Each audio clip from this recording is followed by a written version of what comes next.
2025년 3월 17일 월요일 매일성경 말씀 묵상 시작하겠습니다. 오늘 본문은 누가복음 12장 13절에서 34절 새 번역 성경으로 읽겠습니다.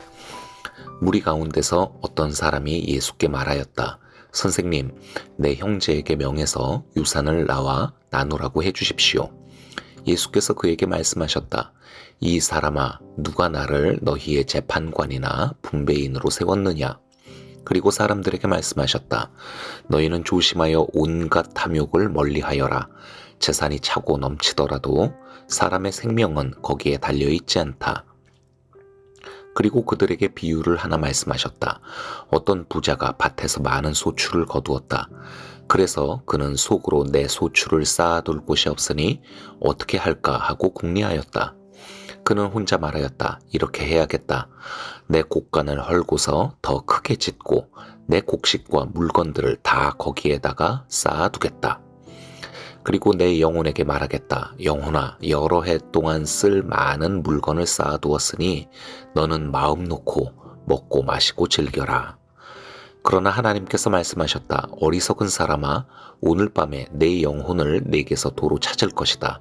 그러면 내가 장만한 것들이 누구의 것이 되겠느냐? 자기를 위해서는 재물을 쌓아두면서도 하나님께 대하여는 부요하지 못한 사람은 이와 같다. 예수께서 자기의 제자들에게 말씀하셨다. 그러므로 내가 너희에게 말한다. 목숨을 부지하려고 무엇을 먹을까 하고 걱정하지 말고 몸을 보호하려고 무엇을 입을까 하고 걱정하지 말아라. 목숨은 음식보다 더 소중하고 몸은 옷보다 더 소중하다. 까마귀를 생각해 보아라. 까마귀는 씨를 뿌리지도 않고 거두지도 않고 또 그들에게는 곡간이나 창고도 없다.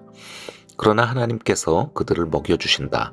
너희는 새보다 훨씬 더 귀하지 않으냐? 너희 가운데서 누가 걱정한다고 해서 제 수명을 한순간인들 늘릴 수 있느냐? 너희가 지극히 작은 일도 못하면서 어찌하여 다른 일들을 걱정하느냐? 백합꽃이 어떻게 자라는지를 생각해 보아라. 수고도 하지 아니하고 길쌈도 하지 않는다. 그러나 내가 너희에게 말한다. 자기의 온갖 영화로 차려입은 솔로몬도 이 꽃 하나만큼 차려입지 못하였다. 믿음이 적은 사람들아, 오늘 들에 있다가 내일 아궁이에 들어갈 풀도 하나님께서 그와 같이 입히시거든 하물며 너희야 더 잘 입히지 않으시겠느냐? 그러므로 너희는 무엇을 먹을까, 무엇을 마실까 하고 찾지 말고 염려하지 말아라. 이런 것은 다 이방 사람들이 추구하는 것이다. 너희 아버지께서는 이런 것이 너희에게 필요하다는 것을 아신다. 그러므로 너희는 그의 나라를 구하여라. 그리하면 이런 것들을 너희에게 더하여 주실 것이다. 두려워하지 말아라. 적은 무리여. 너희 아버지께서 그의 나라를 너희에게 주시기를 기뻐하신다. 너희 소유를 팔아서 자선을 베풀어라. 너희는 자기를 위하여 낡아지지 않는 주머니를 만들고 하늘에다가 없어지지 않는 재물을 쌓아두어라. 거기에는 도둑이나 좀의 피해가 없다. 너희의 재물이 있는 곳에 너희의 마음도 있을 것이다. 오늘 말씀은 어떤 사람이 예수님께 이런 요청을 드리는 데서 시작합니다. 선생님, 내 형제에게 명해서 유산을 나와 나누라고 해주십시오. 아마 형제가 유산을 받아서 그것을 틀어지고 이 사람과 지금 나누지를 않고 있는 고집을 부리고 있나 보죠. 그래서 지금 이 사람의 심정이 참 억울한 마음으로 가득한 것 같습니다. 그는 예수님께서 이렇게 말씀하실 것을 기대했을 것 같아요. 얼마나 마음이 힘들었으면 나를 찾아왔느냐. 그래, 내 형제가 지금 네가 마땅히 받아야 할 유산을 나누지를 않고 있다고? 내가 그 형제에게 따끔히 야단을 쳐주마. 네가 불이익을 겪는 일이 없도록 할 테니 걱정 말아라. 그런데 실제로는 어떻게 대답하십니까? 이 사람아, 누가 나를 너희들의 재판관이나 분배인으로 세웠느냐? 아주 그냥 정이 뚝 떨어지게 거절을 하시죠. 그리고서는 사람들에게 이렇게 말씀하십니다. 너희는 조심하여 이 사람이 부리는 것 같은 온갖 탐욕을 멀리하여라. 재산이 차고 넘치더라도 사람의 생명은 거기에 달려있지 않다. 자, 지금 당사자를 앞에 두고 사람들에게 이렇게 대놓고 탐욕을 조심하라는 것은 이 사람이 지금 욕심을 부리고 있다라는 그런 말씀이신 거잖아요. 읽는 제가 다 민망할 정도입니다. 요즘 같은 세상에 목사가 성도에게 이렇게 말했다라가는 아마 그 자리에서 멱살 잡히고 명예훼손으로 고소당할지 모르겠습니다. 하나님이 우리 편이 되어 주셔서 우리를 위로해 주시고 늘 우리 삶에 개입하셔서 문제를 해결해 주시기를 바라는 마음을 가진 저희로서는 이런 오늘 예수님의 모습이 참 낯설고 두렵지 않습니까? 그럼에도 이 말씀을 통해 전하고자 하시는 하나님의 선하신 뜻이 있을 줄 믿고 우리 좀 더 집중해서 힘을 내어 말씀을 살펴보도록 하지요. 예수님께서 하시는 말씀의 맥락을 보면 형제와 유산 배분 문제로 다투고 있는 이 사람은 이 유산을 받느냐 못 받느냐와는 상관없이 어느 정도 사는 데는 지장이 없는 사람이었을 것 같아요. 그렇지 않았다면은 예수님께서 이렇게 매정하게 거절하지 않으셨겠지요. 그를 앞에 두고 너희는 조심하여 온갖 탐욕을 멀리하여라.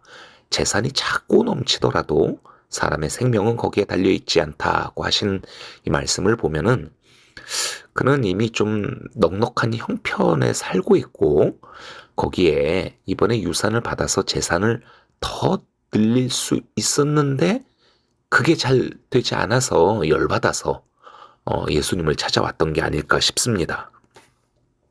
그렇다면은 예수님은 지금 단순히 부자들의 돈 싸움에 휘말리기 싫으셔서 이 중재의 요청을 거절하신 것일까요? 예수님께서 근본적으로 문제 삼으신 것은 이 사람이 예수님을 대하는 이 태도에 있는 것 같습니다. 그는 말로는 지금 정의가 무너졌다. 그 정의를 바로 세워달라라고 이렇게 요청을 하고 있지만은 실상 그의 본심은 자신의 이익을 위해 예수님을 이용하려는 것이었습니다.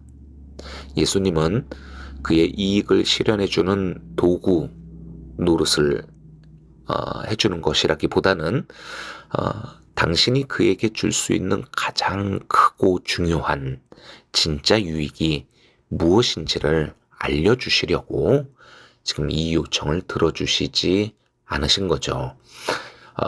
그래서 먼저 한 부자의 비유를 말씀하십니다. 부자가 밭에서 난 소출이 더 쌓아둘 데가 없을 정도로 많아지자 생각합니다. 그래, 기존의 곡간을 헐고 더 큰 곡간을 짓자. 그래서 이 넘쳐나는 곡식들을 저장하면 돼. 그러면은 앞으로 여러 해 동안 먹고 살 근심 걱정 없이 편하게 살 수 있게 될 거야. 그런 그에게 하나님께서 말씀하십니다. 이 어리석은 사람아, 내가 내 영혼을 오늘 밤 취하면 이 많은 재산들이 무슨 소용이 있겠냐. 그러면서 예수님은 재물에 대해서 부유하려 들지 말고 하나님에 대해서 부유한 사람이 되라고 말씀하시죠.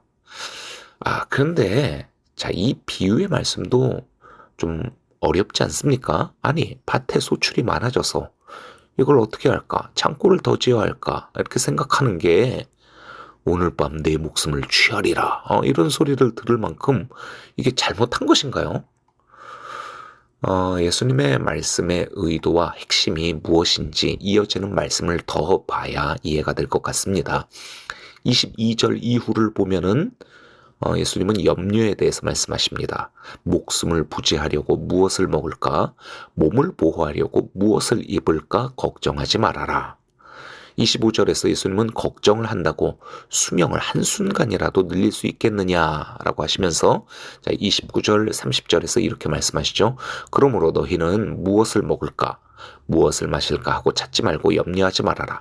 이런 것은 다 이방 사람들이 추구하는 것이다. 너희 아버지께서는 이런 것이 너희에게 필요하다는 것을 아신다.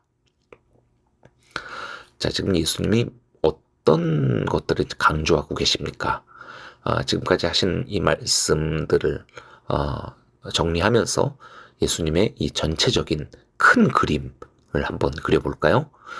누가복음은 지금 제자도에 대한 말씀을 이어가는 중인데 예수님을 믿고 따른다라고 하는 이 제자들과 무리들에게 가장 큰 약점으로 작용할 수 있는 것이 무엇일까? 그것이 바로 하나님 아버지에 대한 온전한 이해, 그 신뢰의 부족이라 하겠습니다.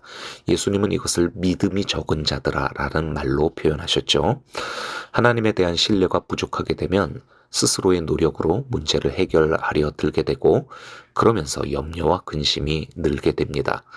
이로 인해 우리를 하늘의 새처럼 먹여주시고 백합꽃처럼 입혀주시는 하나님의 그 하루의 은혜에 감사할 겨를이 없게 되고 하나라도 더 움켜쥐려고 아등바등 살다 보니 사람들과의 관계에서도 긴장과 갈등, 불화가 일어나게 되지요.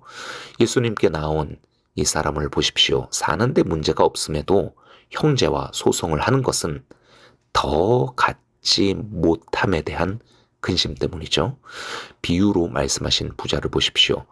많은 소출을 갖고 있고 그리고 또 그것을 바라보면서 왜 그렇게 그거를 다 저장해야 된다라고 하는 그런 생각에 골똘했을까요? 아, 올해 내게 소출이 이렇게 많구나. 이것은 가난한 사람들과 나누라는 하나님의 뜻이 아닐까라고 생각할 수도 있었을 텐데 말이죠. 결국은 미래에 대한 염려 때문이 아니겠습니까? 자기에게 복 주시는 하나님의 선하심에 대해 온전히 알지 못하니 그분에게 삶을 의지하는 게 아니라 내 인생 내가 챙겨야 해라는 마음으로 이렇게 참으로 고단하게 사는 것이죠.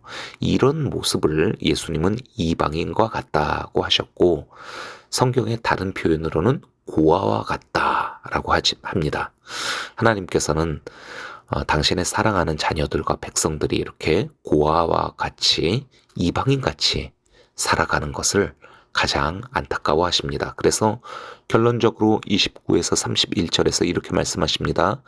그러므로 너희는 그의 나라를 구하여라. 그리하면 이런 것들을 너희에게 더하여 주실 것이다. 두려워하지 말아라. 적은 무리여 너희 아버지께서 그의 나라를 너희에게 주시기를 기뻐하신다. 너희 소유를 팔아서 자선을 베푸어라. 너희는 자기를 위하여 낡아지지 않는 주머니를 만들고 하늘에다가 없어지지 않는 재물을 쌓아두어라. 거기에는 도둑이나 좀의 피해가 없다. 예수님은 우리가 눈을 들어 좀 더 멀리 저 높은 하늘에 보자 주님의 얼굴을 바라보라고 말씀하십니다. 우리를 창조하신 하나님의 뜻과 우리를 통해 이루실 주님 나라의 비전을 보자는 말씀이시지요. 이 세상의 머리를 파묻고 더 많은 것을 움켜쥐려고 애쓸수록 우리는 평안과 만족에서 멀어지게 되고 갈증과 불안만이 우리 마음에 커져갈 뿐입니다. 받은 것에 대해 감사하며 나눔을 위해 손을 펴라. 그럴 때에 비로소 아버지 하나님의 넉넉하심이 선명하게 보게 될 것이다 라고 주님이 말씀하신 것입니다.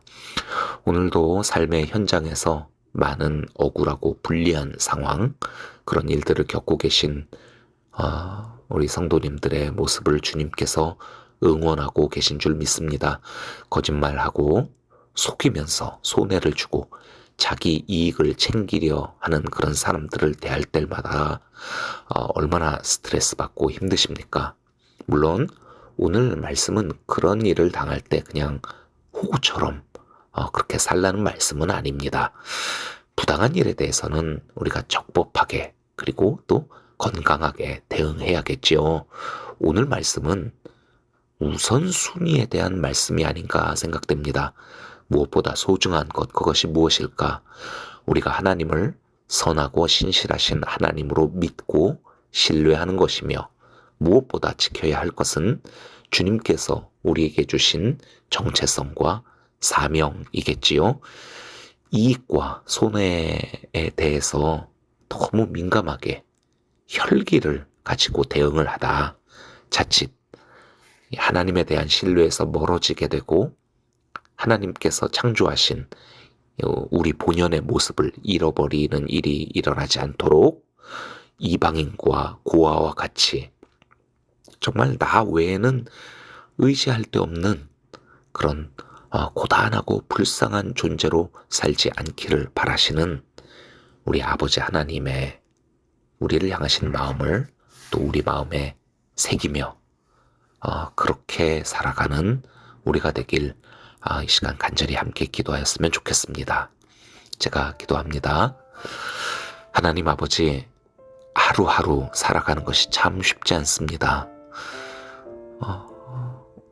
당장 내일 어떤 일이 벌어질지, 내가 겪고 있는 문제가 과연 해결될 수는 있는 것인지 걱정이 되어 알 수가 없어 지난밤 잠을 못 이룬 그런 분들도 많이 있습니다. 간절히 바라는 것은 이런 우리에게 주님 찾아오셔서 주님으로 우리를 채워주시옵소서. 공중의 새와 들의 꽃들보다 우리를 귀하게 여기시고 먹이고 입히고 채우시는 주님의 손길을 깨닫고 또 기억하게 하여 주시옵소서. 우리의 근심으로는 어떤 것도 해결이 안 됨을 인정합니다. 하나님의 일하심을 볼 수 있는 영의 눈을 띄워 주시옵소서. 우리가 살아가는 이 현실에서 하나님에 대한 믿음이 실제가 되게 하시고 우리의 생각과 마음을 근심과 염려로 이끄는 모든 악한 영들을 대적하여 승리하는 우리가 되게 하여 주시옵소서. 분노와 혈기가 올라와 사람에 대해 실망하고 비판하고 정죄하려는 마음이 들 때, 그리고 인색한 마음이 들려고 할 때 성령님 우리의 마음을 어루만지시사 우리의 삶의 모든 관계들에 하나님의 샬롬을 채워주시옵소서. 예수 그리스도의 이름으로 기도합니다. 아멘.